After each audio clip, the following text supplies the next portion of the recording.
Futures in Fundraising is presented by Alexander Haas. Alexander Haas, transforming institutions that transform lives.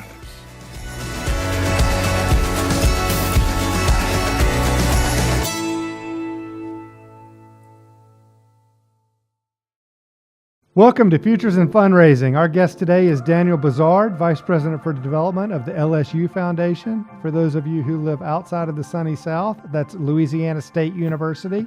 Daniel, welcome to Futures in Fundraising. Glad to be here, and I have to give a quick shout out to Georgia Tech. I'm actually on their campus today, and they allowed me to use one of their conference rooms. Who is that fine-looking gentleman looking over your shoulder there? Well, having grown up in Atlanta, I feel like I should know this, but it doesn't say his name anywhere on there. I tried to find out earlier. But that's the old old Georgia Dome that they just tore down. So I don't know. Y'all may have a better idea than I do. I don't either. Let's just call him Bob. So, Daniel, I wanted to ask you, you've had a very successful career in higher education fundraising, and out of all the different directions you could have gone in fundraising, what was it particularly that attracted you to higher education? That's a great question. I went to the University of Georgia for my undergraduate, and then I went to Emory to get a master's of theological studies. So you're not breaking out in hives or anything, being there at Georgia Tech? No, I've gotten past that. I'm working at LSU, so I've gotten used to this. But I was studying Hebrew Bible, Old Testament. Thought I was going to go on to get a PhD, and realized that track was. I have tremendous respect for anybody in the humanities that makes it through the PhD track. I realized it was not for me, and at that point, that's where I started looking around about, okay, now what do I do with my career? And that's how I ended up in development. I think when I started with a smaller grassroots organization here in Atlanta, and but I ultimately knew that desire to be on a campus was just something that invigorated me. And so I knew ultimately I wanted my path to get into higher education. I was fortunate that happened pretty early along. So how did that happen for you? What was your first opportunity to jump into higher ed? Sure. And I'm going to say the name of the organization I worked here in Atlanta. It's called Camp Twin Lakes. And Sure. I started there as just a development associate doing jack of all trades. And a board member was on the parents' council at Clemson, and offered to take me to lunch one day and asked me if I was interested in higher ed. And I said, well, actually, yes. And that led to a series of conversations with Clemson, and had the opportunity to move from an organization working with children to raising money for 4-H at Clemson. Okay. So it was a nice transition. Yeah. So it got me into higher ed, but I still had my feet wet in an organization serving children. But that was bar none the hardest job at development that I've ever had, was trying to raise money for 4-H. So what was the challenge there? As an organization, 4-H is changing and evolving. I have a tremendous soft spot in my heart for what they do, but they have a branding challenge. And it's hard to show the relevance of what they do today. Many people still think of cows cooking and sewing. They certainly evolved past that, but it's hard to move past that image. On top of that, I was working within the Clemson database. So many 4-H organizations will have separate foundations within their states. So I had no real database to work with, and had been hired to do major gift work for them. So it was really major gift work with no prospects. That is a challenge. Yes, it was a tough road. So even to the point where I began to question whether I was in the right profession or not. Oh wow! So great experience nonetheless. So tell me, and as you've worked your way through the higher education part of your career, or even back to Camp Twin Lakes, what are some of the most rewarding experiences you've had as a development officer? Well, I feel pretty privileged to be in this profession. So it's hard to isolate specific ones, but I'll attempt to. One, I would say working with donors, we often get our sights set on large gifts and transformational gifts and major gifts, however our institutions define those. I think we sometimes forget that, whether it's a 25 or a 50 or $1 million gift for the individual on the other side of the table is also a transformational. It's a major gift for them, no matter the size, right? That's right, and I think it's pretty humbling to be a part of that experience. And so, yeah, that's what energizes me day after day about being in the world of philanthropy. So I feel very, very lucky to be here. So yeah, it's something I get to experience quite often. So I want to ask you about your time at LSU and your role there. Sure. And sort of tell me about going to LSU. Was that straight from Clemson to LSU? I did a stint at Tulane in between. Okay, so you got yourself to Louisiana, and then ended up in Baton Rouge. Nice. Yeah. Tell us about your role at LSU. Sure. And about that organization. Sure. Well, let me quickly tell you about my role and how that's evolved. I came on as the Associate Vice President for Development, working with the directors of developments in all the colleges and units. Okay. We quickly have moved into a period of growth and change, shifting to really trying to ramp up our fundraising. And let me come back to where sort of Louisiana is in their history. But I was asked to take on an interim role. The VP took a role as principal gifts role to focus on that. I was asked to step in an interim place to handle the day-to-day responsibilities of the VP. So I did that, not desiring the title, and then really grew into that position. And I hope it's not a shameless plug, but it's in small part due to Nancy Peterman and working with her in a coaching type relationship to develop as a leader and really have the confidence to know that the VP role was something that I could take on. And a couple months ago was asked to take on that role on a permanent basis. Great. So for everybody who might not know, Nancy Peterman is one of the partners at Alexander Haas, the firm that I work in. So we appreciate the shameless plug. Well, she's a special person, and have a tremendous amount of respect for her, not only professionally but personally. So I want to ask you about organizational culture. Sure. You kind of started talking about the building the development program, and I know from my conversations with Nancy that building culture is something you have been very deliberate about in the LSU Foundation. We're in this era now of increased pressure on development officers, especially in public universities with public funding declining, to raise more money to support just the operations of our universities. And this has really also led to an increased use of metrics to measure development officer performance and pressure on development officers to meet those metrics. How does, if it does, that use of metrics and that increased accountability impact the culture of an organization? Well, if you don't mind, I'd like to step back just a little bit Sure. and talk about the history of where LSU has been over the last several years. For a long time, the state of Louisiana funded higher education at a very high level. Yeah. And so when the cuts that really hit much of the country much earlier on really have only happened in the last 10 years in Louisiana. But since they've happened, LSU's been cut 16 times in the last 10 years. And so there's been a precipitous drop in state funding. And then on top of that, the state is facing $1 billion shortfall going into the next cycle that we're facing. A couple of years ago, the state was almost bankrupt. Is that right? Or yeah, it was a tough situation. Some of that is self-inflicted pain. Much of the budget is constitutionally protected, except for education and healthcare. And so when cuts come, they fall disproportionately in those two areas. So back to your point, yes, the pressure is on for us to quickly ramp up from an organization that didn't have to be dependent and focused on philanthropy to really being able to do that in a highly efficient way. And I think anytime that you create that type of pressure, it's ripe for a situation where morale can decrease.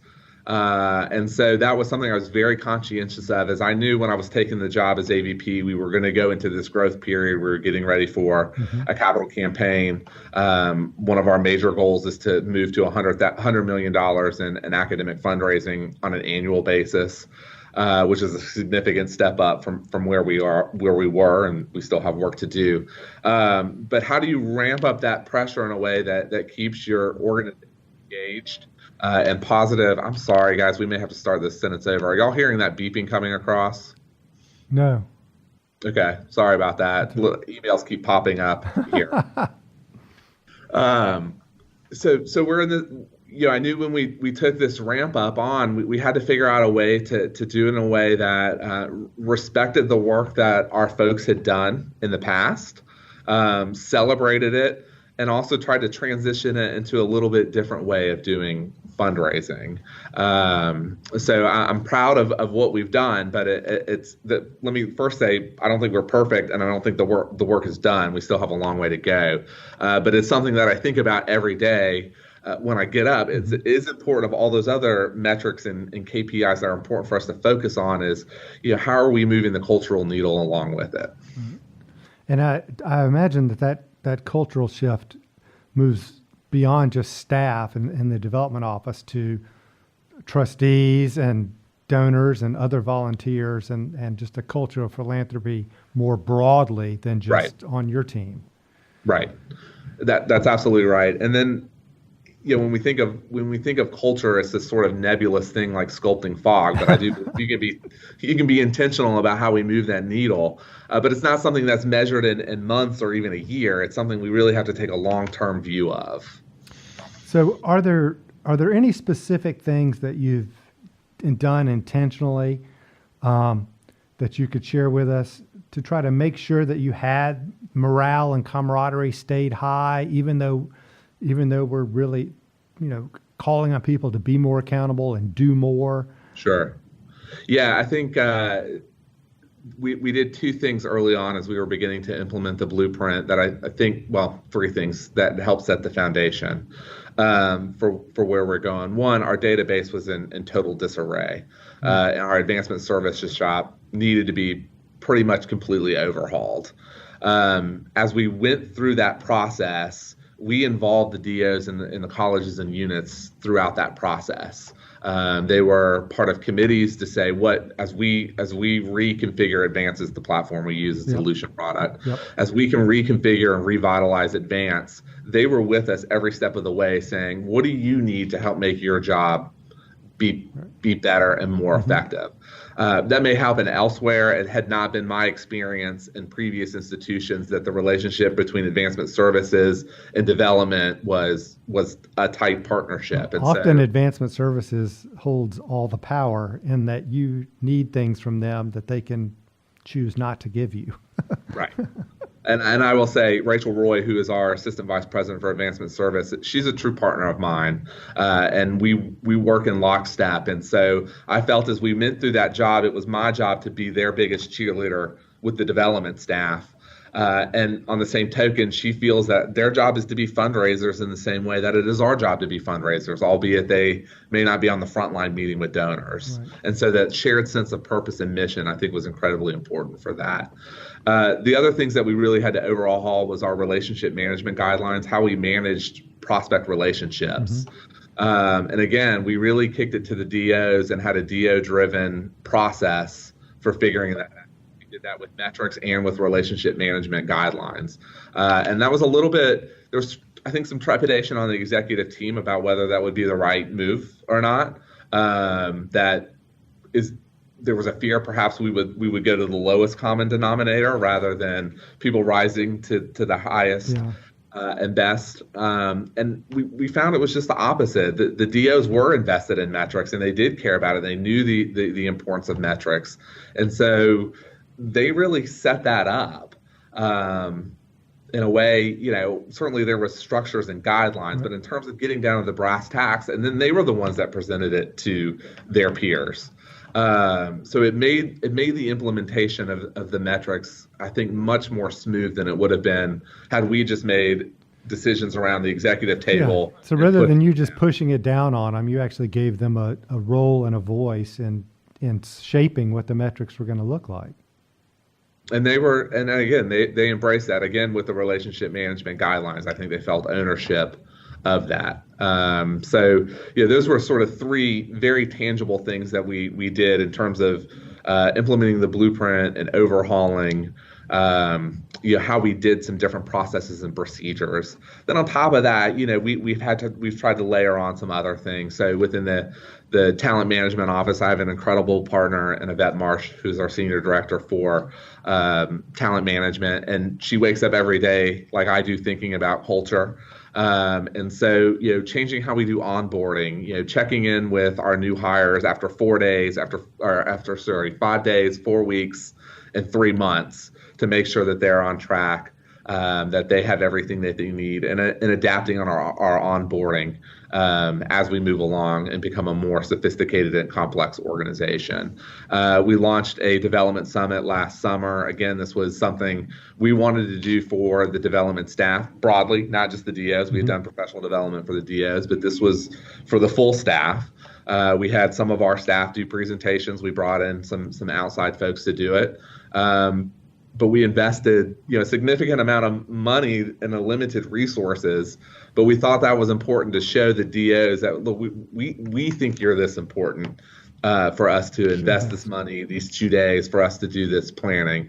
And I think that was a bit of an inflection point for us, because we needed to move out of a situation where we were incredibly siloed. We're a very decentralized structure, but that was incredibly firmly rooted in. But we needed to sort of take this team of team approaches. And so, yes, while my team that I come to work and I see every day might be the School of Business development team, I'm also part of the larger development team. My senior directors, I want them to view my team of senior directors as much their team as their team within their units, and sort of building on this team of team approach. Especially important when you're moving into a campaign that's going to require a lot of collaboration and relationship management with donors who have multiple connection points in the university. Right. And so I'm not going to say we've got it totally figured out. I still get emails where, somebody broke protocol, and, we got to figure out those situations. But I think the spirit of collaboration has certainly shifted, and I think most of the team would echo that. All right. We are going to take a very short break, and then we'll be right back with more with Daniel Bozard.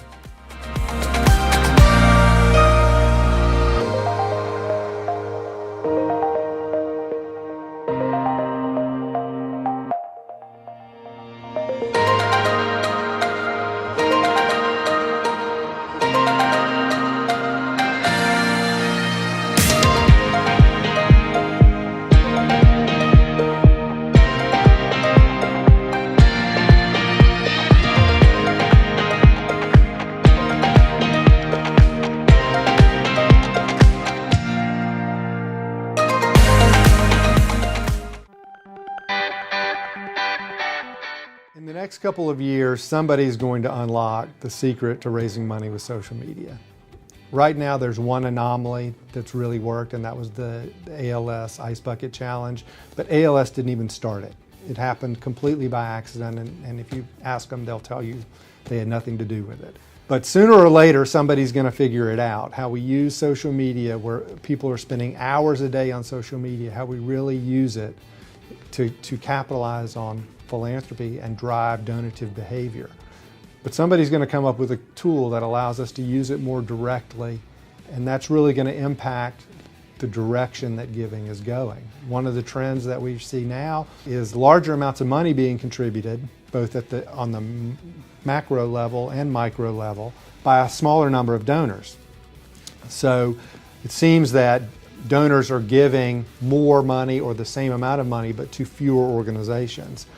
And that trend has been going on for several years now. I think if we can really tap into social media and figure out how to capitalize on that for philanthropic behavior, we can reverse that trend and begin to see the donor pools start to grow.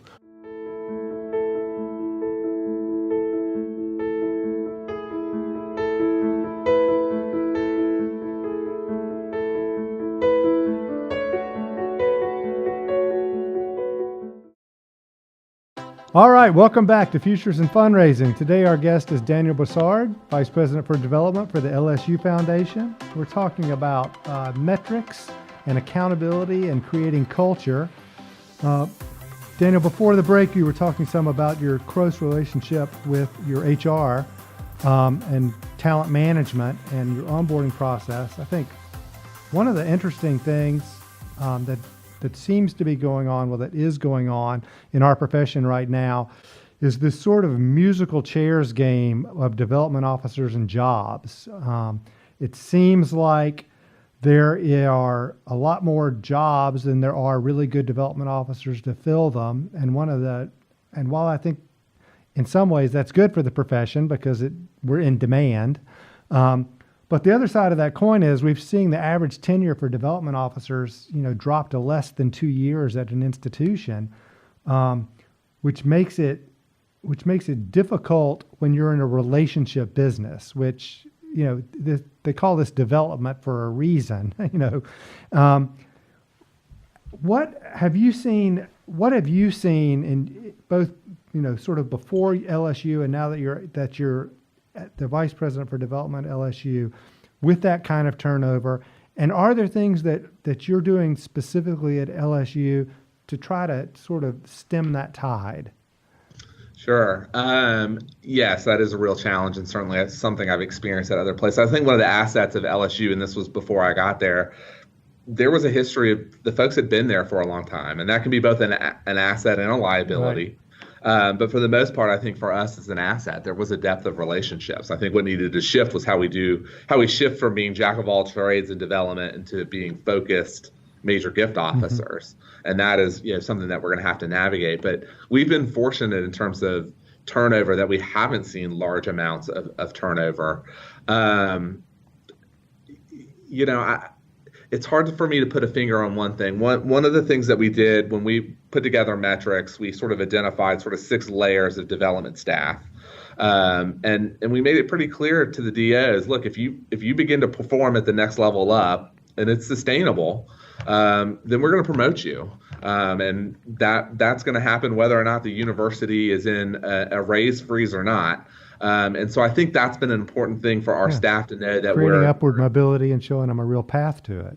That's right. They see that there's a clear path. And so I think some of our younger officers who are coming into their own, who I know have tremendous opportunities out there, believe me, it's tough right now. When I see resumes for our major gift officer positions, it's very difficult to find somebody in our salary ranges that have direct major gift experience. And so I have to make sure that we're retaining our own. Now, let me be clear. I don't think retention as a flat metric just on its own is important. I think it's, are you retaining the people you right. that you want and need to retain? Some attrition can be a good thing. That's right. And so, but I can't afford for us to lose some of these young, talented folks who are really coming into their own, really building their portfolios, to see them transition out of the organization. Right. And so I'm committed as they have more success to moving them up the salary lines. And I think that's not one of the something challenges. I had at other institutions. It was unclear, how you moved up, how you got promoted. We also believe that we should pay our rockstar fundraisers rockstar salaries, so that there isn't a sense that an only way to move up through the organization is through management. And so we have two ladders that you can make as much as a senior director managing staff and be just a straight ahead fundraiser, and to celebrate that. Well, I think that's one of the things that's driving this musical chairs game. I talk about it. It's a game of musical chairs with more chairs than people. Mm-hmm. Sort of the opposite. Where is the path to compensation, and it's unclear. And so I see development officers who they're working in an organization that has a policy that there maybe is no upward mobility, and there's a policy that you can only get a 3% raise in any year, and another organization comes along and offers them 7% more to leave, so they leave. Right. And so I think that idea of showing people from the day they arrive, here's the path, and there are multiple paths, and they're open to everybody. You don't have to leave to succeed. You can stay here and succeed. It's something that more organizations should be more intentional about creating. Right. And while I'm incredibly proud of what we've done with the development officers, we need to take that across the entire organization. And so that's one thing Yvette and I are now wrestling with is how do you create those ladders for our support staff or our back office folks, who I think is just as critical that we're retaining them and celebrating them and moving them through the organization as well. Yeah, somebody who's really understands advance well is a valuable asset that you don't want to have to retrain. Absolutely. Well, I think I've been at Alexander Haas almost 30 years, and I'm sure some of my partners wish we had more attrition, especially at the top. Yeah. I wanted to ask you a question, shifting a little bit, because LSU has a very robust athletic fundraising program as well, which is separate and apart from what you do, but is absolutely involved with the same donor pool. Right. So what is that relationship like at LSU, and how do you guys coordinate that, especially as you talk about moving into a campaign, and especially with the challenges of the may or may not be challenges of the change in the tax deductibility for those gifts? Sure. I mean, as you can imagine, this is a big topic of conversation right now. All of our clients too. I fielded so many phone calls between Christmas and the second week of January about this. So, my perspective may be a little bit different than somebody who's been at LSU longer than I have. My understanding from others of history is that there used to be a very tense relationship between the three support organizations. So we have a separate alumni association, we have the Tiger Athletic Fund, and then we have the LSU Foundation.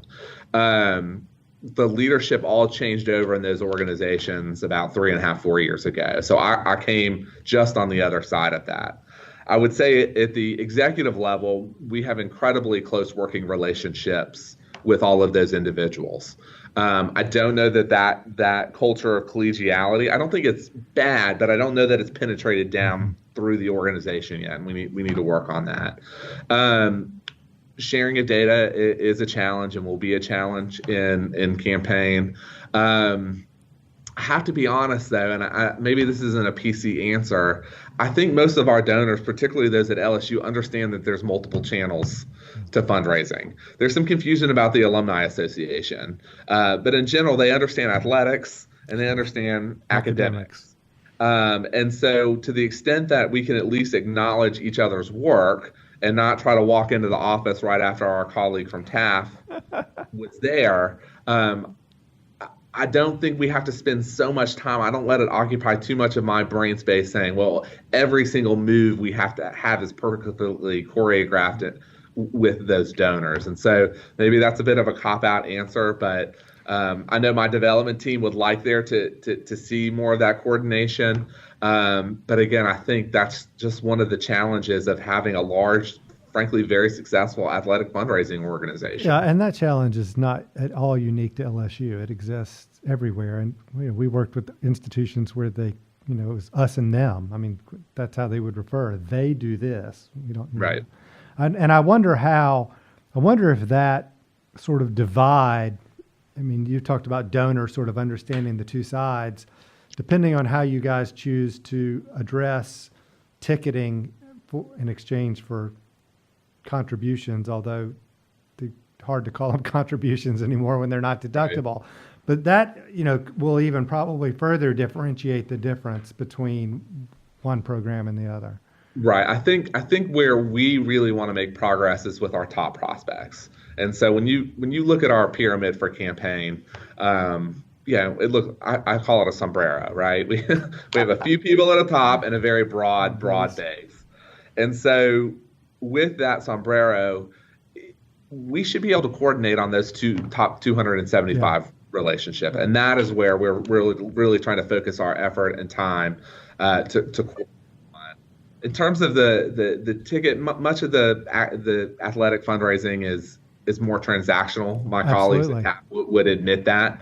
And so it's really at those higher levels where we have to ensure that we are a little bit more coordinated. But if a TAF officer is going to see somebody about their ticket contribution, I mean, I have to sort of work with my DAs to say, look, let it go. It's a different thing, yeah. But yeah, we're wrestling with this whole ticket issue. In fact, as we start to think about campaign goals and how we handle this, that's something I'll probably be reaching out to Nancy and others to say, what are people doing on this?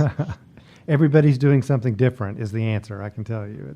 Which is kind of disturbing. You really have to analyze what we've discovered in looking at it with our clients is you really have to look at your donor pool, your giving clubs, what the benefits are.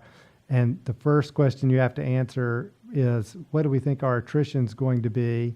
So what is the financial hole that we need to fill, and how do we go about filling it?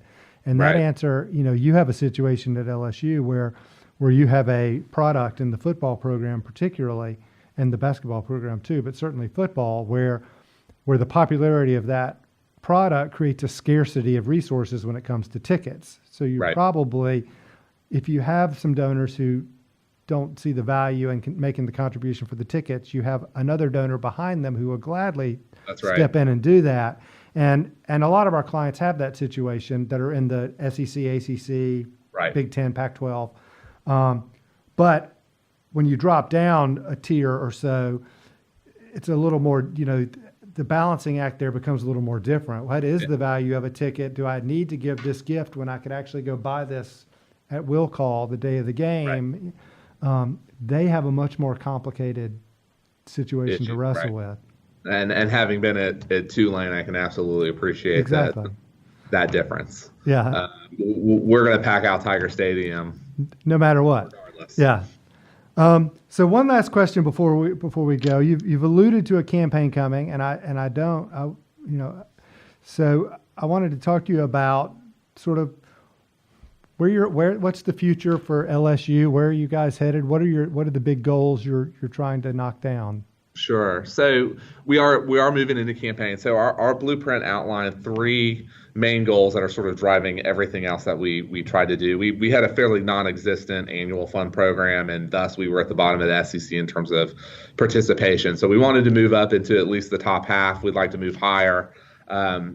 We've made tremendous movement over the last 3 years, but it's only going to get more difficult as we continue to graduate record-sized classes, and we're going to face the same issues that others are facing. Participation is hard when the denominator is growing faster than the numerator. That's right. So we're probably going to shift that one a little bit to say yes, that's important to us, but what are our internal metrics that we're measuring against, it being more important than just where we rank in terms of the SEC number. A lot of institutions are moving away from percent participation because of just that fact. When you're graduating these large classes that are so much bigger, it's really hard to get participation as a percentage to move, but instead moving more toward counting number of donors. Let's move. That's right. Let's get 1,000 more donors this year. The percentage isn't going to change, but let's try to move the raw number up. Right. And candidly, there's some education we have to do with our board leadership to understand why that alumni participation number is troubling. The second main goal that we had was to launch $1 billion+ campaign and successfully move through that campaign.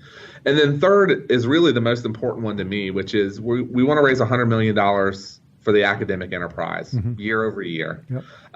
And for me, if we can hit that number, campaign takes care of itself, participation takes care of itself. And so, while we are gearing into campaign, I'm trying to balance not getting diverted by this shiny object of campaign, which creates urgency and inspires people to hopefully give, from the main goal, which is, are we waking up tomorrow and doing a better job than we did yesterday? Sustainable philanthropy on a continual basis. So really, that's the metric that's most important to me is, are we moving that needle, and what is our pathway to get to that $100 million in academic philanthropy? Great. I think that's the right track to take. Well, Daniel, thank you so much for joining us today. It's been great to talk with you about this. Well, it's a pleasure. And for everyone else, this has been Daniel Bozard, Vice President for Development for the LSU Foundation. Join us next time for Futures in Fundraising. Go Tigers.